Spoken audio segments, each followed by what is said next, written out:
Hi, I'm Sheila Corona. Welcome back to Handbook for the New Paradigm. We are in Volume 3, Becoming. For those of you following along with me in the book, we are on page 380, session number 49. The copies of Handbook for the New Paradigm and Embracing the Rainbow, which is Volume 2, now circulating, can be counted in the thousands. Each one is causing a ripple of change in the consciousness of the reader, and in turn, within the mass consciousness.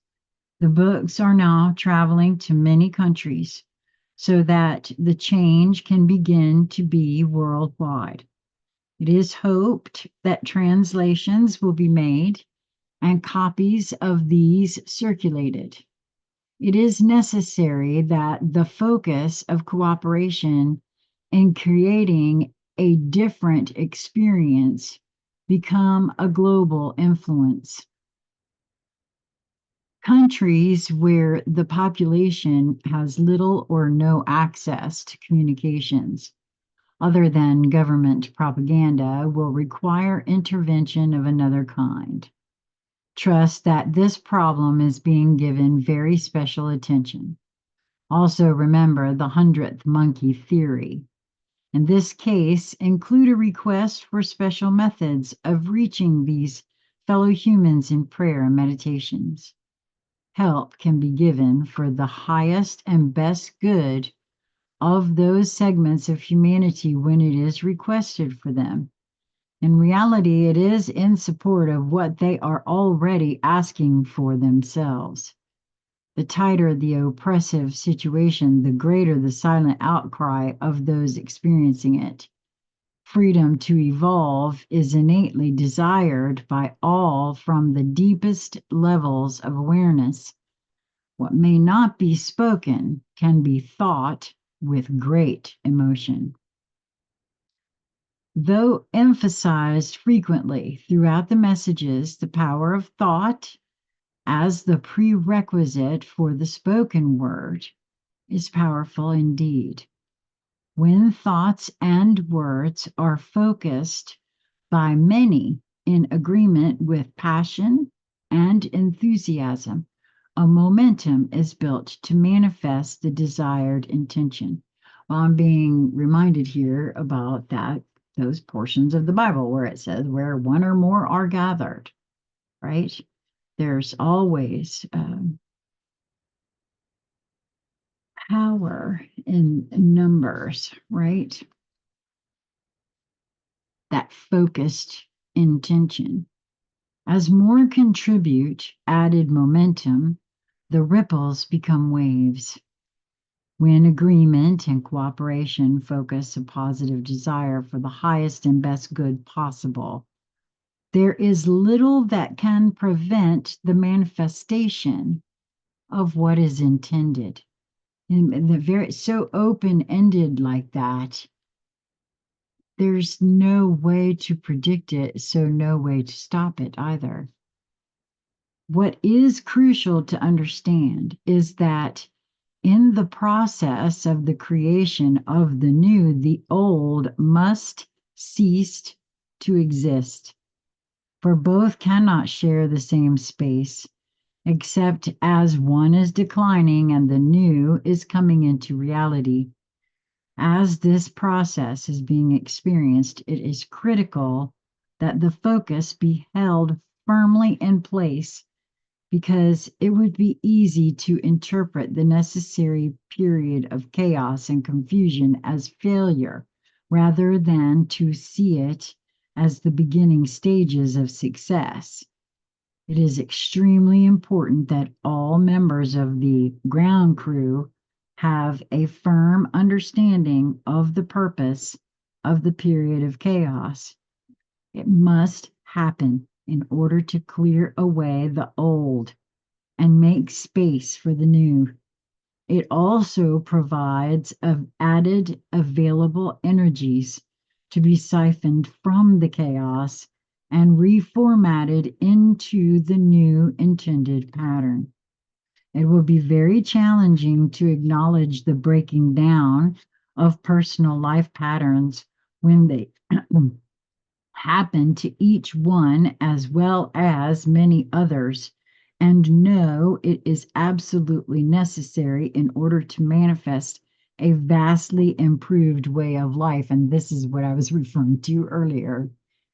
It may not be very comfortable or look in a way that we would expect it to when we ask for the good, the highest, and best for all concerned.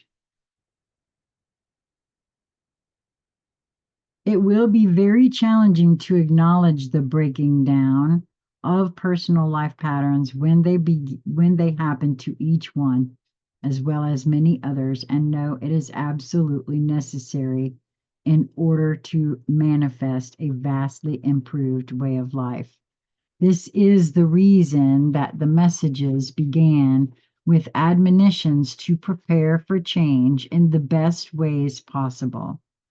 This is extremely challenging in view of the urban lifestyle the majority of, quote, modern humanity lives, depending on the availability of food from stores and restaurants that require supplies to be delivered daily from faraway sources.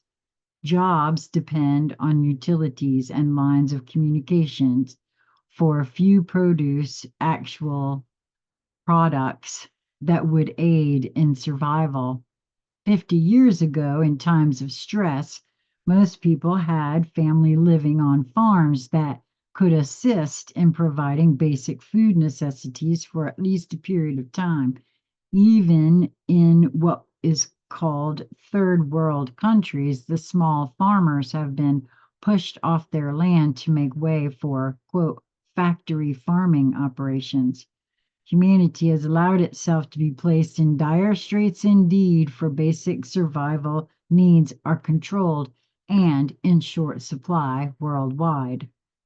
This information is not for the purpose of promoting fear, but so that each may consider carefully what is not only possible, but also probable in the near future. Those that have given little concern for the plight of the farmer or rancher in the past should now understand and rethink their concerns. The push is on to eliminate those that have survived. These are a tenacious and efficient group that have constantly devised ways to stay on the land. There are too few of them left to feed the urban multitudes outside the established import system. This is a true picture worldwide. Humans, when there is necessity, can be amazingly creative. But could the modern urban dweller survive if all the modern conveniences were to disappear? Those who have spent their lives in an urban environment would do well to research and plan some what if scenarios with their families. What would be true necessities if there were only crickets for entertainment? Basic survival necessities are seldom found in the modern urban household. If the faucets don't provide water, where would it be found, and how could it be made drinkable?